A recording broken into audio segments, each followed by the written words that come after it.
Baik, kita mulai nggih belajar. Ini malam hari ini kita belajar hedonisme. Ini rasanya ini istilah yang kesannya agak negatif. Kalau teman-teman disebut hedon kan rasanya, apa iya Pak saya itu? Padahal mungkin ya hedon, gaya hidup teman-teman. Apa hedon itu mesti matre, mesti yang sifatnya hura-hura, foya-foya apa itu, atau seperti apa? Malam hari ini kita belajar ya, bagaimana ideal yang diinginkan dari gaya hidup hedon ini, yang dikenal kalau di filsafat namanya hedonisme. Baik, bismillah, kita mulai pelajaran kita. Ini pelajaran beneran. Mungkin ada yang mahasiswa baru ya, kita latihan kuliah. Bismillah, kita mulai. Hedon itu secara umum biasanya didefinisikan pandangan bahwa hidup ini untuk senang-senang. Jadi pandangan bahwa nilai yang namanya kesenangan itu yang paling penting dalam hidup ini. Jadi kalau ada orang bilang misalnya, urip pisan kok sumpek, yuk seneng-seneng yuk. Nah, itu sebenarnya ideologi semacam ini. Jadi alasannya itu disebut hedonisme itu. Kata-kata hedonisme itu ya dari bahasa Yunani, hedonismos, yang akar katanya hedon. Nah, itu kesenangan. Jadi seorang hedonis itu orang yang hidup pokoknya nyari seneng saja, tidak mau tidak seneng. Nah, dan itu nanti luas definisinya. Tidak sesederhana kita mendefinisikan bahwa ini hanya orang yang pingin foya-foya saja. Apa ada orang itu yang tidak ingin senang hidupnya? Pak, saya pingin hidup nyari susah. Kata ya tidak ada. Secara fitri orang itu ya ingin hidup itu senang. Hanya saja nanti definisinya tentang senang, jangkauan kesenangan yang dia inginkan mungkin beda. Jadi itu akar katanya. Nanti ada lawan katanya. Kalau hedonisme itu lawan katanya hedonfobia. Hedonfobia itu kebalikannya anak-anak hedon ini. Kalau hedonfobia itu orang yang takut dengan kesenangan. Mungkin ada ya orang yang kalau pas seneng-seneng dia malah khawatir. Wah, ini aku lagi seneng ini. Biasanya sebentar lagi susah ini, karena hidup ini muter. Jadi dia tidak bisa menikmati. Waktunya bahagia dia malah sedih. Kenapa kok sedih? Pak, setelah bahagia itu kan biasanya kesedihan, Pak. Jadi saya tidak terlalu bisa menikmati seneng-seneng ini, karena pasti nanti hasil akhirnya ya nanti sedih lagi. Yang lain ketawa dia nangis. Atau kalau ada teman-temanmu ketawa, wah kamu ketawanya keras sekali. Ingat-ingat saja nanti sebentar lagi mesti nangis. Nah, ada kan yang pakai teori itu. Ini jenis hedonfobia. Atau ada orang yang memang tidak bisa ngalami seneng. Namanya anhedonia. Anhedonia itu orang yang tidak bisa seneng. Dia tidak peka terhadap kesenangan. Jadi misalnya, sampean itu juara loh, mbok seneng tuh. Oh iya toh, juara itu harus seneng ya. Nah, itu anhedon namanya. Jadi orang yang tidak bisa ngalami seneng. Nah, ya mungkin pakai bahasa agama, mungkin orang yang sulit bersyukurnya. Hari ini mungkin banyak juga orang yang tipe-tipe anhedon ini. Jadi hidupnya isinya tiap hari mengeluh saja. Dapat kenikmatan apapun dia sambat. Ah, ini kenikmatan tidak hakiki. Ah, ini duniawi saja. Ah, ini sementara saja. Ah, ini pokoknya sambat terus. Jadi membaca hidup ini dari sudut negatif. Kebalikan ekstrimnya yang hedon. Kalau yang hedon ya moco urip iki pokoknya tujuannya seneng-seneng. Ngapain sih susah-susah? Ayo seneng sajalah. Ah, itu anak-anak hedon. Baik, jadi secara definisi itu. Kategorinya nanti ada dua. Ada namanya hedonisme psikologis, ada namanya hedonisme etis. Jadi hedonisme psikologis itu punya pandangan bahwa yang mendorong manusia melakukan apapun ada dua sebenarnya. Ingin mencari kesenangan dan menghindari ndak enak, ndak nyaman. Sebenarnya cuma itu. Teman-teman malam hari ini hadir di kajian ini, itu kan ingin mencari yang teman-teman inginkan dan membayangkan kalau sudah hadir di sini terus senang. Jadi yang menggerakkan itu selalu saja, kata hedonisme psikologis itu, motif ingin senang. Teman-teman melakukan apapun, itu tujuannya pasti ingin senang. Atau menghindari susah, menghindari sulit. Nah, itu yang membuat nanti, misalnya ada mahasiswa kok waktunya tugas presentasi kok tidak masuk. Nah, itu manusiawi. Kenapa? Dia menghindari sulit.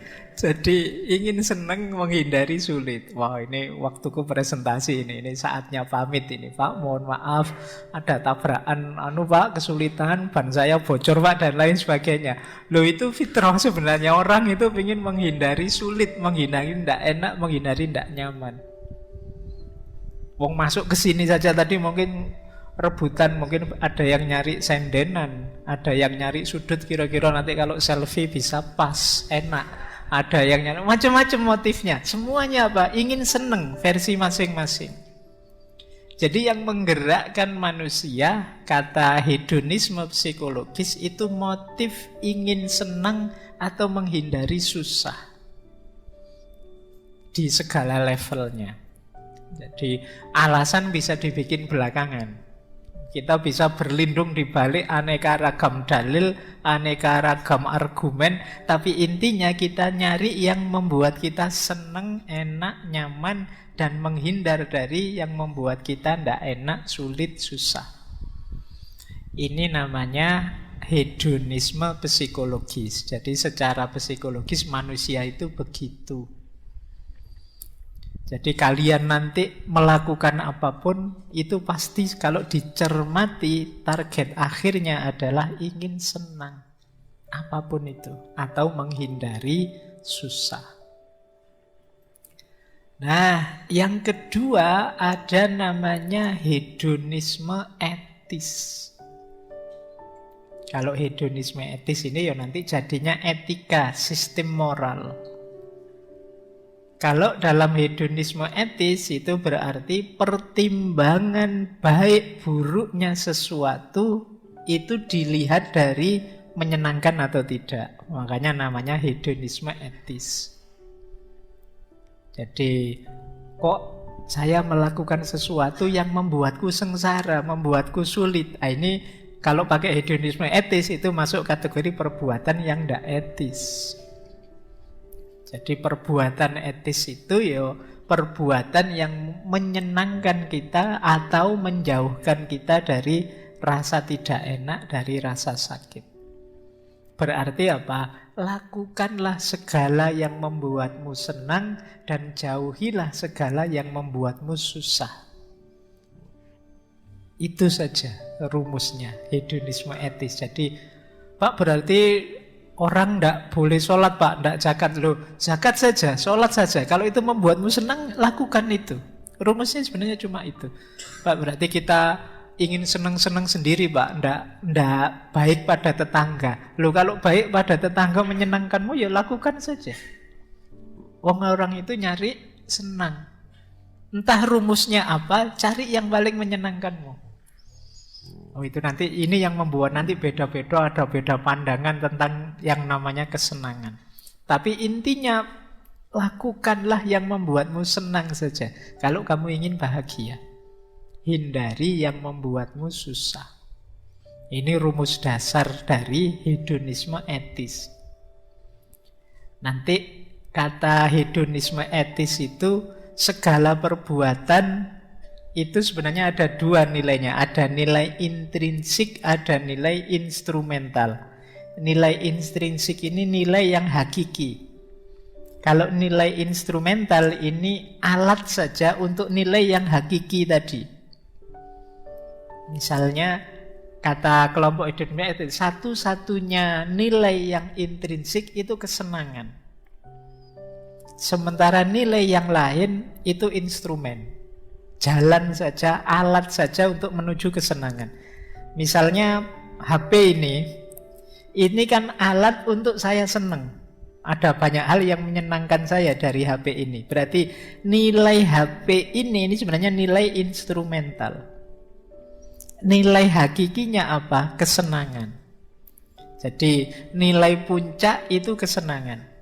Kita melakukan apapun ini punya nilai, tapi namanya nilai instrumental karena dia bukan tujuan finalnya. Tujuan finalnya selalu saja kesenangan. Nah, kalian milih melakukan apa atau tidak melakukan apa, yang kalian lakukan itu hanya alatnya saja, instrumennya saja.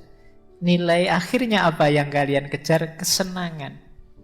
Semua orang mengejar kesenangan. Maka kalau ada konflik, kalau ada masalah, problem, itu biasanya ya tabrakan antar kesenangan. Yang satu senangnya kalau tidur lampunya mati, yang satu senangnya kalau tidur lampunya nyala. Kok ya terus nikah? Oh, itu kan ngeri itu. Tiap malam harus diskusi dulu, ini lampunya mati apa lampunya nyala. Terus diambil solusi, ya sudah, kalau yang suka tidur lampunya mati, tidur dulu lampunya dimatikan. Yang tidur sukanya lampunya nyala, tidur terakhir nanti lampunya dinyalakan. Atau sebaliknya, jadi tidurnya gentenan. Tapi sudah nikah kok tidurnya gentenan kan ya ndak enak. Nah, ini konflik antar kesenangan. Tapi ya memang puncaknya apapun ya orang nyari senang. Ndak bisa tidak. Kecuali orang yang tidak ngaku bahwa sebenarnya dia nyari senang. Kan banyak di antara kita yang gaya kalau dituduh Allah padune senengmu itu. Tapi kan kita biasanya berlindung di balik dalil, argumen, di balik ideal-ideal apa dan lain sebagainya. Jadi misalnya kemarin ada yang ketemu saya membahas tentang demo itu. Terus ngutip ngaji filsafat, Pak, mahasiswa itu kan ada tipe suka demo, ada tipe suka di perpus itu. Nah, demo maupun ke perpus itu instrumen. Hakikatnya apa? Dua-duanya mencari yang dia seneng. Jadi yang ikut demo ya memang seneng dengan demo. Yang ke perpus seneng dengan ke perpus. Meskipun dua-duanya mungkin kalau ditanya ya dibungkus dengan aneka dalil. Argumen, kita itu kan agen sosial, Pak, maka kita harus turun itu. Ya maksudnya jiwanya cocok dengan itu, senang. Yang ke perpus juga begitu loh, kita punya tanggung jawab intelektual ini, Pak, nanti ditanya oleh masyarakat ilmunya dan lain sebagainya. Tapi argumen ini hanya instrumennya. Hakikatnya apa? Kita senang atau tidak senang. Makanya pernah saya sampaikan itu kan orang itu sebenarnya lebih banyak disetir oleh seneng dan tidak seneng dari dirinya dibandingkan benar salah atau baik buruk yang ada ideal di kepalanya. Saya seneng dulu, nanti argumennya belakangan. Jadi saya mengidolakan PSS dulu. Nah, nanti alasannya belakangan. Meskipun bolak-balik kalah, tak carikan alasan biar kegemaranku ini terjustifikasi. Jadi ini yang dimaksud tadi ya, dasarnya orang hidup ya semua nyari seneng. Jadi ini kategori namanya hedonisme etis. Jadi bermoral tidak, etis tidaknya sesuatu itu dilihat dari menyenangkan atau tidak, membawa kita jauh dari rasa sakit atau tidak. Ukurannya dua. Kenapa begitu? Karena hedonisme psikologis. Manusia itu segala tindakannya lebih sering terdorong oleh mencari kesenangan dan menjauh dari rasa sakit. Baik, ini dasar berpikirnya ini. Lanjut. Nah, kalau tadi makna idealnya, makna etimologisnya, kalau ini makna kekinian. Yang tadi saya bilang hedonisme itu sering dipandang negatif, itu biasanya makna kekinian ini. Mengapa sih orang memandang hedon itu negatif? Karena 5 ciri ini biasanya. Yang pertama, orang hedon itu punya kecenderungan egois. Jadi egois itu pokoknya seneng, enak, nyaman menurutku. Peduli amat orang sukanya apa. Wong saya suka kok Pak dengerin musik keras-keras malam-malam asik misalnya. Kamu tidak peduli temanmu terganggu, tidak bisa belajar, tidak bisa tidur. Kamu mengikuti hedonmu saja. Misalnya temanmu HP-nya masih HP tahun 2000 dulu, tapi kamu HP-mu gonta-ganti terus. Setiap tahun kamu ganti HP terbaru, kamu tidak peduli perasaannya.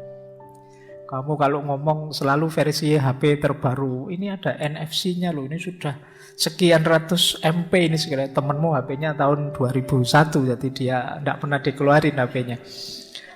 Nah, itu kamu tidak mempertimbangkan perasaan ya, pokoknya kamu mikir dirimu saja. Bajumu gonta-ganti terus, merek terbaru terus, mahal-mahal. Temenmu beli baju aja nyari yang second misalnya. Nah ini egois, orang tidak mikir sekelilingnya. Pokoknya aku pingin seneng, itu saja.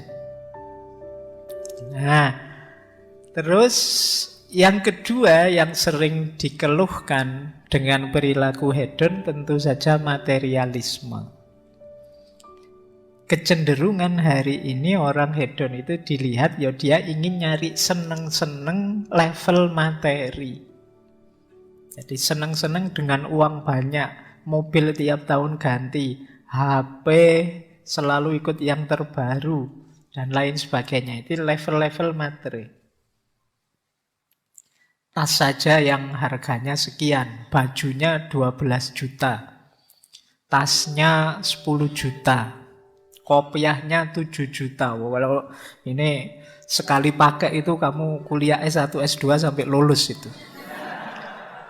Jadi sementara kamu bayar UKT-nya nunggak. Jadi ini fokusnya pada materi.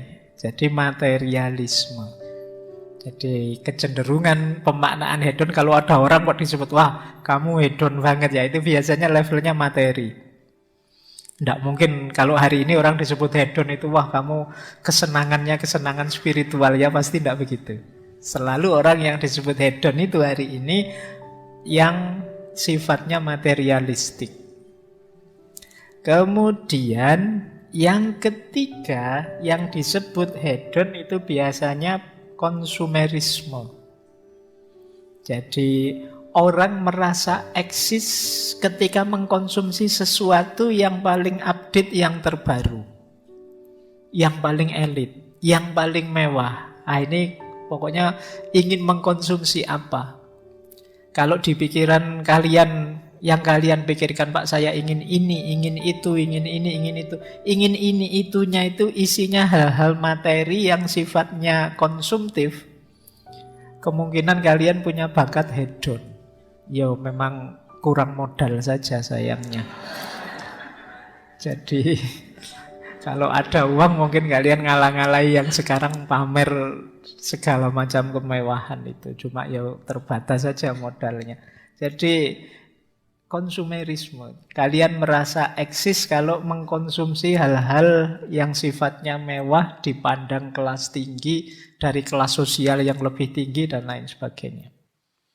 Jadi sehingga ketika kalian sekarang tidak ada di situ, kalian merasa hidupnya tidak ada artinya. Hidupnya, wah apa sih Pak saya ini? Motor saja keluaran tahun 95 itu pun tidak ganti-ganti sampai sekarang misalnya. laptop saja itu beli second, itu pun ya macam-macam tambal sulamnya misalnya. Jadi kalian merasa dirimu rendah ketika tidak mengkonsumsi yang mewah, yang luxury dan lain sebagainya. Kemudian yang ketiga, ekstravagan. Ekstravagan itu mungkin makna mudahnya boros. Jadi yang kalian kejar biasanya bukan kebutuhan, tapi gaya, tapi status, dan lain sejenis itu namanya ekstravagan. Jadi orang hedon itu ya tidak cukup punya, kadang-kadang HP tahun ini dan tahun depan itu selisihnya tidak banyak, cuma beda sedikit saja misalnya. Tapi kalian ya bela-belain harus ganti HP, Pak. Masa ini sudah bulan September 2022 misalnya HP kita masih HP tahun 2021 misalnya, itu padahal KCM mau setahun tapi kalian merasa sudah kalah jauh. Itu terus kalian bela-belain nyicil tiap bulan sekian ratus ribu hanya untuk ganti HP yang fungsinya sama persis dengan yang kalian pegang sekarang. Itu namanya ekstravagan. Jadi, kalian boros, menghambur-hamburkan sesuatu yang sebenarnya tidak terlalu manfaat, wong kalian sudah punya. Itu pun kadang-kadang pelitnya luar biasa, HP-nya yang lama dibeli orang, diminta orang juga tidak diberikan. Pokoknya pinginnya yang terbaru ya punya, yang lama juga punya. Nah, ini gaya ekstravagan. Orang yang hidupnya boros. Dan tentu saja yang terakhir superficial. Superficial itu dangkal. Melihat segala sesuatu hanya dari tampilannya saja, luarnya saja. Kalian terkagum-kagum kalau orang, ini mobilnya update terbaru. Andai saja saya punya yang seperti itu ya. Yang dilihat hanya level itunya. Ini namanya superficial. Kalian hanya lihat tampilannya saja. Jadi hari ini orang yang disebut hedon itu secara umum dimaknai yang pertama orang yang egois, yang kedua materialistik, yang dia lihat level materi, yang ketiga konsumerisme, berhubungan dengan apa yang kita konsumsi, fokusnya pada konsumsi saja. Yang keempat boros, ekstravagan, tidak taktis penggunaannya. Dan yang terakhir superficial. Superficial itu melihat yang dangkal-dangkal saja, kurang dalam. Ini namanya orang hedon. Ini kalau pakai bahasa agama ya wa mal hayatud dunya illa mataul ghurur. Jadi kalau katanya Al-Qur'an kan kehidupan dunia itu kesenangan yang menipu. Nah, berarti kalau kita gayanya semacam ini, kita termasuk orang yang tertipu. Ini boleh nanti direfer dulu, kita pernah ngaji tentang Imam Ghazali itu ya, yang membahas tentang jenis-jenis orang yang tertipu. Baik, ini makna hari ini yang populer sekali kadang-kadang kita pakai untuk meledek orang, kita pakai untuk ngece orang.